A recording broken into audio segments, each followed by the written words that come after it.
Okay, so been blocking this thing now with 80 grit and just kind of really got into it. I had to glaze this little section right here because there's a lot of pinholes and a lot of just weird crap going on here. As you can see quite clearly, we've got our filler and our glaze. It's all been feathered out, it's all leveled out. I still feel something a little weird going on right here because there's a high spot right there. But that's okay, we'll address that in a few minutes. Now, since we finished up with our 80 grit, we're going to remove it off of our block. Throw that in the trash because that's going to be useless to you now.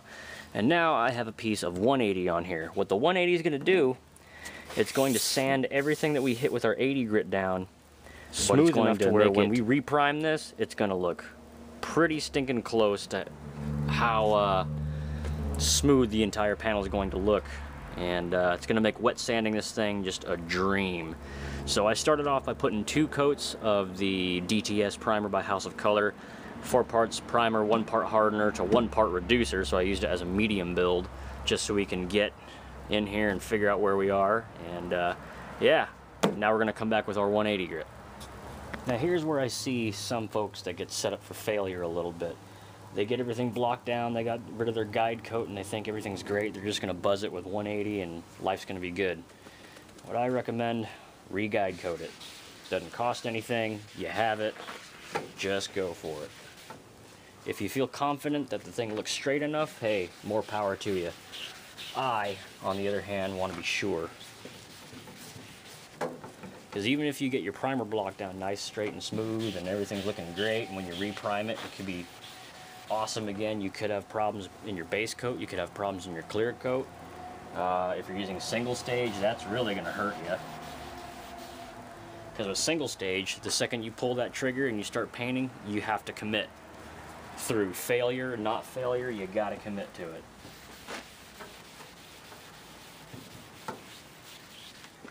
Guide coat didn't really do a whole lot, did it? There we go.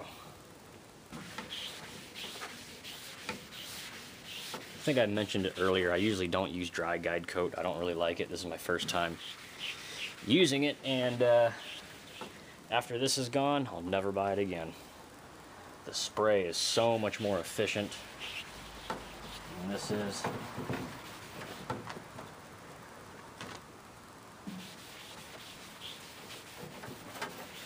To each his own, I guess.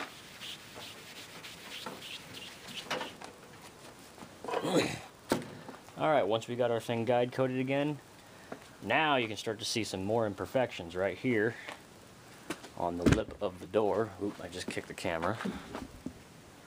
Right there on the lip, you can see some dark spots where we still have our lows, so that's got to get blocked out a little bit more. I'm going to try and not glaze it at all. Just see if we can do it with primer.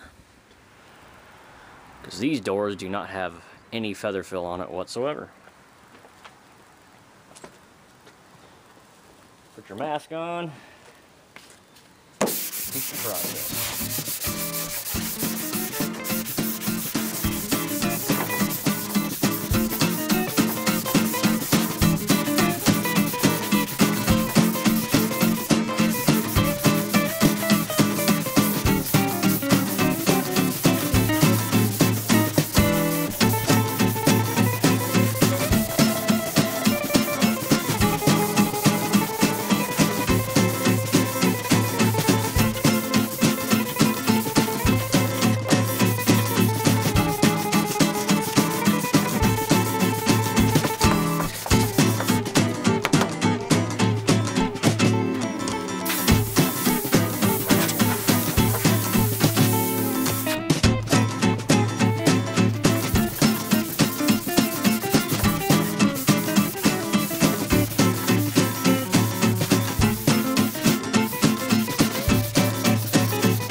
We are just about done with our 180 as far as this big piece goes.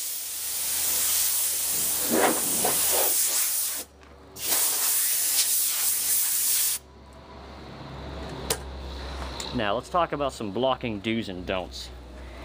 Throughout this entire video, I've been moving my block in an X pattern here, okay? Now the reason why you want to do that is you got to think about this logically. If you take your block and you move it at an angle, look how much area that block is going to cover. See what I'm saying? Rather than if you do this in a straight line back and forth, all you're doing is just doing this line. What that's going to do is going to do two things. One, you're not going to get done a whole lot of speed, time. You're going to be there for a while. Two, since you're going back and forth, you're just going to dig. You're just going to dig like a little ridge right there. And then so once you do the whole thing, you're going to have like this wavy. It's going to be a bad time. It's going to be a bad time. So there's your blocking do's and don'ts. Always move it in your X pattern and don't do this. The only time you see me do this is maybe if I got lazy and brought the block down here. That's about it. So let's take a look at our door now. And someone's calling my cell phone. I don't care.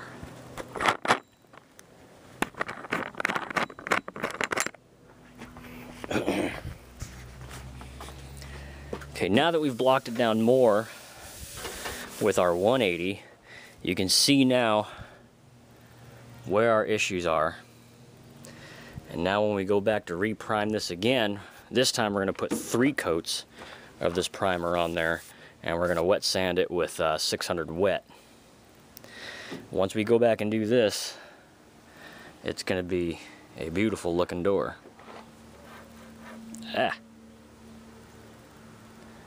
Nice and smooth looking now. I don't feel any transitions.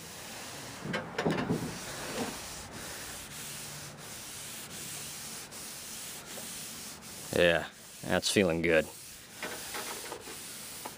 There's still that high spot. Man, you can really feel that. I'll probably have to hammer that down a little bit and tinker toy with it some.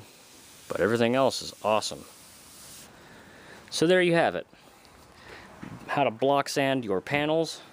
All you got to do, use 80 grit, 180 grit for your first prime. Then when you come back and reprime this thing again, it's going to look just smooth and just pretty much ready for paint. Maybe you could even spray sealer over this and paint right over that. That could be good. That could be one avenue to go about it. I, however, am not going to go that route. I am going to wet sand it all with 600 again because me and sealers don't really get along all that well. Alright guys, I'll come back once we get these things into primer and I'll show them to you then. Alright, now that we have reprimed our doors, yeah, I primed them outside. I probably shouldn't do that, but hey, they're going to get wet sanded for paint, so I'm not too concerned about how these turn out. So, got everything reprimed, and now it's starting to look, I don't know how well you can get a sheen shot off of that, but it's drying pretty quick right now. But this is pretty much ready for 600 grit wet sanding. I would go 400, but I don't have any, so that answers that. I had some extra primer in the gun, so I just shot in here as best I could, and it's not all that great, so you know, whatever. That's gonna have to get prepped, sealed, and painted anyways. But it's looking good. Yeah, that's gonna be nice and straight. All right here as well, we're gonna spot seal this, paint it, and all that stuff. So, anywho, there it is, how to block sand, pardon me, how to block sand your panels, parts of the car, anything that you want to paint. That's how to block sand your first prime, I should say. Once you prime it for the second time, it should be pretty darn near in the ballpark, and the only thing you might have to do is spot seal any bare metal spots, any filler that might be showing or anything like that. These doors I have shied away from using the poly primer, much like the 400 grit sandpaper, because I don't have any. So whatever. We did it with poly glaze instead. I don't really like doing it that way, but hey, it works. We're gonna make it work. This hood, unfortunately, is going to get reshot. There's, I don't know how well you can see it, or if I can even find it, to be honest. But there is a dimple.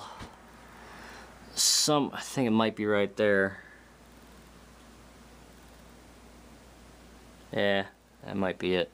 There's a dimple in there, and well, the owner is kind of going apeshit over that. And well, over here at the garage, we're trying to do professional work, but you know, I'll tell you, over little itty bitty tiny stuff like that, I don't know. But whatever. You can't even see it. I mean, it's so minute, you just can't see it until the thing is buffed out and all that other stuff. So that sucks, because I actually ended up clearing this thing twice, but you know, whatever. Anyways, that's not the purpose of this video. I hope you do like the video. I hope you got some useful information out of it. Block sand your panels out with 80 grit first to get it kind of close. Finish it up with 180. Put 2 more, or in my case 3 more coats of primer. Then let that sit for a couple of days. Wet sand it with 600 grit, and you should be in the ballpark, ready to go for paint. So if you got any questions, comments, concerns, please leave them in the comments section down below. Feel free to email me as well on YouTube. I don't give out my personal email because that just gets flooded. Last time I did that was, I think I had 17 messages all asking me kind of like the same question. So yeah, I don't give that out anymore. So yeah, do click the thumbs up on the video, do hit that subscribe button, I'd really appreciate it. And as always guys, take care, stay safe, and I'll see you next time. Guide coat, respirators, don't forget it. Alright guys, talk to you later.